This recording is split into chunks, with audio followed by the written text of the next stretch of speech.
Bueno, la última vez que estuvo aquí el amigo Jorge Lora nos habló, entre otras cosas, que estuvimos hablando también de un documento descubierto hace pocas fechas, nos habló de que estaban ultimando detalles y que en breve saldría a la luz este libro, Toponimia de Almería, sus ciudades, villas y lugares según el catastro de Ensenada. Conocer el ADN cultural de la actual provincia de Almería.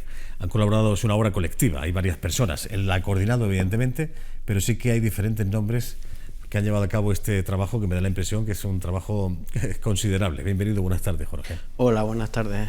Déjame una cosita antes de hablar de esto, porque sí, ha entrado al plató, ha estado escuchando la entrevista con Lidia, hablando, sí, hemos escuchado el mundo flamenco, hablando de Manuel de Falla y ese proyecto que tiene de aunar el flamenco con la música árabe, la música andalusí. Y más con una teoría, la verdad que es muy interesante, ¿no? Si eres tan amable, por hacerlo público. Bueno, yo creo que tu opinión, el flamenco, como es un tanto desconocido ese origen, yo creo que es un híbrido en sí mismo, ¿no?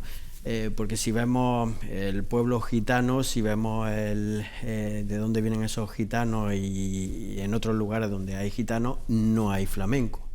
Cuando se habla también de que el flamenco tiene origen árabe, si nos vamos a los países árabes, no hay tampoco flamenco como tal. Entonces yo creo que fue un híbrido que se da aquí, aparece aquí en España, entre el pueblo gitano y el pueblo morisco, el heredero de los andalusí, ¿no?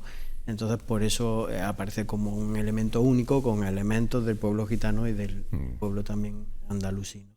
Hay, en fin, documentos, esto está, digamos, estudiado, investigado. Hay muchísimas teorías, intentos de dónde viene la palabra flamenco, bueno, luego palabras como olé, de wallah, olé, ¿no? Cosas de ese donde se puede ver, ¿no? Pero que eso es muy característico, también va con nuestro tema, ¿no? Con toda esa población, la población andalusí, la población árabe que quedó marginal y quedó esos moriscos que no se fueron, sino que se mantuvieron aquí, pero en esa marginalidad, de forma que también, pues, ahí en ese mundo del AMPA, todo eso se ve también mucho arabismo, ¿no? Bueno. Hablamos de ese ADN cultural de la actual provincia de Almería, un trabajo hablado de una obra colectiva, tú has coordinado a un grupo de personas, la Fundación Tufail de Estudios Árabes, eres profesor de Estudios Árabes en la Universidad de Almería. En fin, esto ha llevado, es un trabajo de recopilación de datos, aquí hay meses, no sé si meses o años. Llevamos ya, bueno, porque esto se inserta dentro de un macroproyecto al que yo especialmente le tengo mucho cariño, y yo creo que todos los que colaboramos, una veintena de personas, pues creemos en él porque estamos construyendo un gran edificio y donde estamos estudiando la antroponimia, que ya vinimos a presentar el libro de nombre y apellidos, sí, que donde dimos resultados que ya tangibles que estábamos obteniendo, pero que obtendremos muchos más todavía. Y ahora la toponimia igual, en este caso es la toponimia del siglo XVIII. Recuérdanos, Jorge, porque esto lo hemos escuchado más de una ocasión, por aclarar un poco, sí. ¿Qué es el catastro de Ensenada? ¿Esto de dónde? ¿El origen? Bueno, el marqués de Ensenada fue un ministro del siglo XVIII que intentó hacer lo que se llamaba la contribución única, donde cada cual que tuviera posesiones pues pagara por ellas, ¿no? Era pues el germen de lo que ahora es la contribución, ¿no? Que cada uno pague por lo que tiene. Lo que sucede, bueno, todo eso dio lugar a una amplia documentación que es lo que ha quedado, donde se registraron todas las familias que había en todos los municipios y sus posesiones, con los lugares precisos donde estaban, ¿no? Eso desafortunadamente no prosperó porque se echó encima los estamentos, la nobleza y la iglesia, que aún todavía... Como casi siempre. Sí, y todavía, bueno, acabaron perdiendo algunos privilegios, pero vemos hoy en día que todavía tienen los privilegios, ¿no? Tiene un patrimonio considerable, sí, sobre todo en la iglesia, ¿no? Sí, sí. Bueno, ¿qué tal de sí este nuevo trabajo? Vamos a acompañarlo con algunas imágenes que están dentro, evidentemente, que incluye el libro. Esa es la portada. Me comentabas que, en fin, son imágenes, ilustraciones quizás de lo primero que se conoce de municipios en concreto. Sí, de muchos municipios es la primera representación que hay de ellos, ¿no? De algunos otros, muy pocos. Pues, este mapa es muy interesante, ¿no? Este es muy interesante porque aquí podemos ver, bueno, siempre hay que distinguir la macrotoponimia, los nombres de los lugares grandes, sobre todo las poblaciones, que eso es muy difícil de cambiar a lo largo de la historia, porque siempre se van transmitiendo esos nombres y ahí es donde más se ve el ADN cultural, ¿no? Y luego la microtoponimia, que esa es más fácil que vaya cambiando. Entonces, en este, que se lo debemos a Robert Pocklington, aquí se puede ver el origen de todas las poblaciones de Almería, lo que son las poblaciones, donde hay población, ¿no? Entonces, donde se ve que la mayoría pues son latinas. La época romana fue cuando se estableció muchas de esas poblaciones como tal, aunque en esa época romana también hay que incorporar lo que fue las paleocristianas. El cristianismo es cuando entra con el Imperio Romano, ¿no? Y luego los árabes, lo segundo más importante, y se ve pues también unas ubicaciones más precisas, sobre todo en los valles, el valle del Andarax, el valle de la Almanzora, pues hay mucha presencia árabe, ¿no? Previamente también habría toponimia prelatina, entonces pues se ven ahí colonizaciones, como son en Almería, pues tenemos las fundaciones fenicias, sobre todo Vera y Adra, ¿no? Y luego pues se ve también el sustrato íbero, que era muy importante, y luego finalmente ya la época castellana, que es un residuo.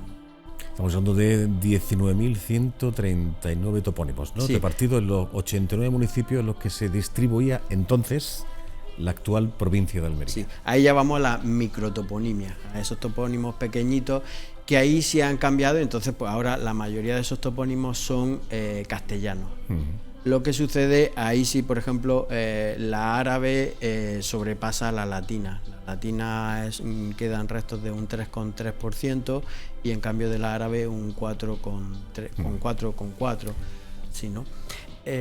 No, te iba a preguntar, todas estas ilustraciones que estamos viendo, todos estos por eso la obra es que ya no solo la toponimia, sino que al ser esas representaciones son muy interesantes, en el libro hemos hecho un análisis, eso ha corrido a cargo de Narciso Espinar, de esas representaciones, porque se ven elementos, siempre en una población, pues lo más característico en el siglo XVIII, la iglesia, ¿no? Entonces no hay municipio que no tenga una iglesia o varias iglesias, ¿no? De hecho ahí estamos viendo, y ahí ese elemento también es muy interesante porque hay muchas edificaciones, ya no solo iglesias, sino otras muchas edificaciones, molinos, de todo tipo de ingeniería, que han desaparecido. Ahora tenemos esos reflejos. De hecho, pues por ejemplo, iglesia estábamos viendo ahí. Ahora ahí vemos también cómo se pueden ver las similitudes, porque los dibujos están hechos por distintas manos. Vale. Parece incluso dibujos de niños, ¿no? Es decir, un tanto infantil. Sí, no ellos, sabemos los autores, eso no se sabe quiénes son esos autores. Lo que sí se ve es que en el equipo que estaban trabajando, recopilando toda esa información, pues alguien era el que hacía los dibujos y era el mismo dentro de ese equipo. Luego hay detalles muy interesantes, como ahí recogemos cigüeña en senés. Una cigüeña en senés encima de la iglesia, porque ahí cada dibujante, como son varios dibujantes, ¿no? Tienen estilos muy diferentes. Entonces lo hemos analizado, hemos aprovechado para hacer ese análisis que es muy interesante. Todas estas ilustraciones, Jorge, ¿esto dónde estaba? ¿De dónde habéis rescatado todo esto? Esto están en los volúmenes del catastro del Marqués de la Ensenada. Donde se registró, fue ese registro que se hizo impresionante, donde siempre se quedaban dos copias. Una que iba a la provincia entonces era Granada, porque era el reino de Granada, en el siglo XVIII no existía la provincia de Almería, y otro se quedaba en el ayuntamiento. Es curioso porque las ilustraciones no están en las copias de los ayuntamientos, solamente en las de las provincias, porque llevaba tiempo, están todas hechas a mano, lógicamente. En ocasiones también las ilustraciones, en cada volumen hay varias ilustraciones del mismo dibujo, pero con diferencias. Entonces, eso también son muy interesantes hacer ese estudio, ¿no? Y las ilustraciones son preciosas y muy valiosas porque se nota, hay de todo, como digo, porque hay distintas manos, pero muchas que están hechas con mucho detalle y además responden a la realidad, ¿no? Que ahora se puede ir uno qué enfoque tenían y las montañas se ven que están exactamente igual. Hay una aportación muy interesante también, que es la parte, digamos, la parte semántica Sí. de la toponimia, ¿no? Cuéntame un poquito sobre esto. Sí, ahí eso ha corrido sobre todo a cargo de Robert Pocklington, que es el gran especialista en esa toponimia, y entonces, pues bueno, nos hemos detenido sobre todo en lo que es la toponimia histórica pre-castellana, es decir, la prelatina, latina y árabe, esas tres, ¿no?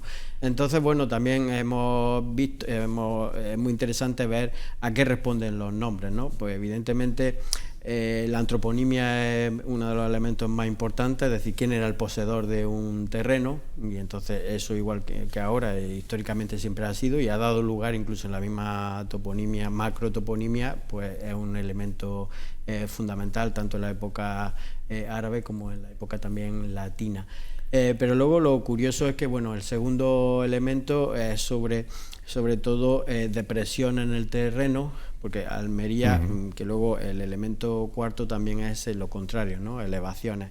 Almería pues es una provincia de elevaciones y depresiones, valles, ¿no? Montañas y valles. Los apellidos de familias también sí, aparecen, ese es el primero, ¿no? la antroponimia. Eso es la antroponimia, el nombre de personas, tanto de nombres propios como fundamentalmente de apellidos. Ese es uno de los primeros elementos.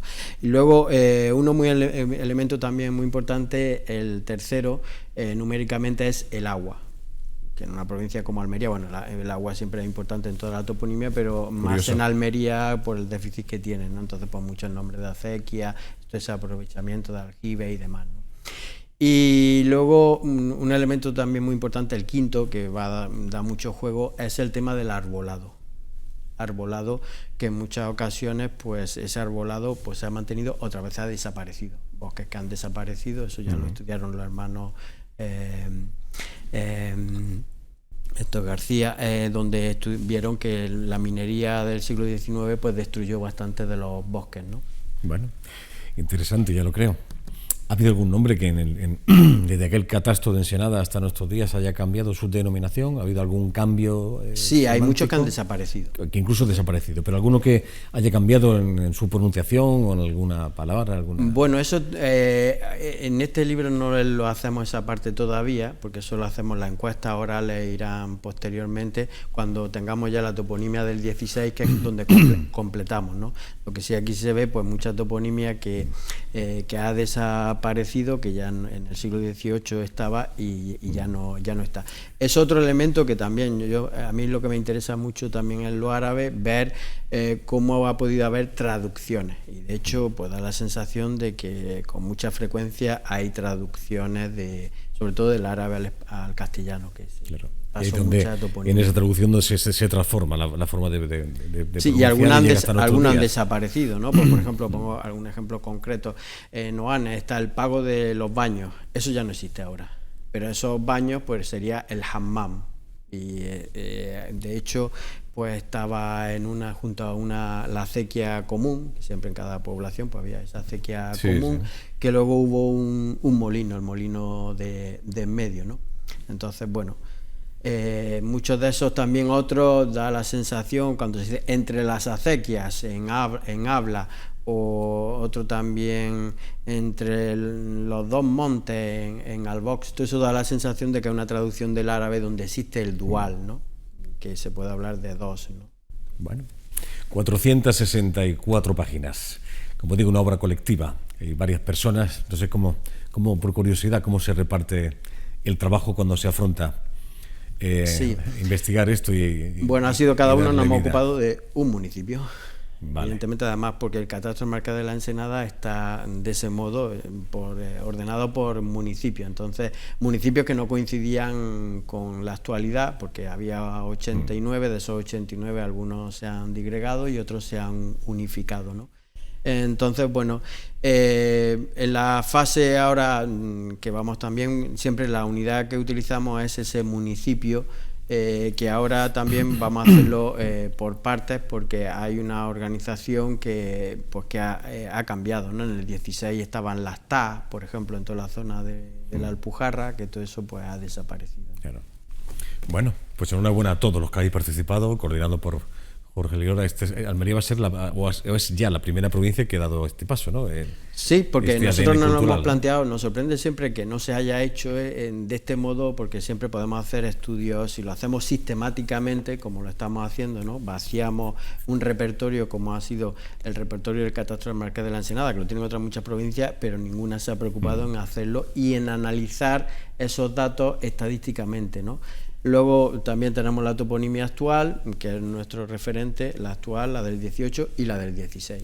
Bueno, esto si hay alguien interesado, ¿dónde se puede adquirir, Jorge? Pues tanto a través de librería o como directamente a la fundación, ¿no? A la fundación, fundación@imtofile.org, y allí le atendemos.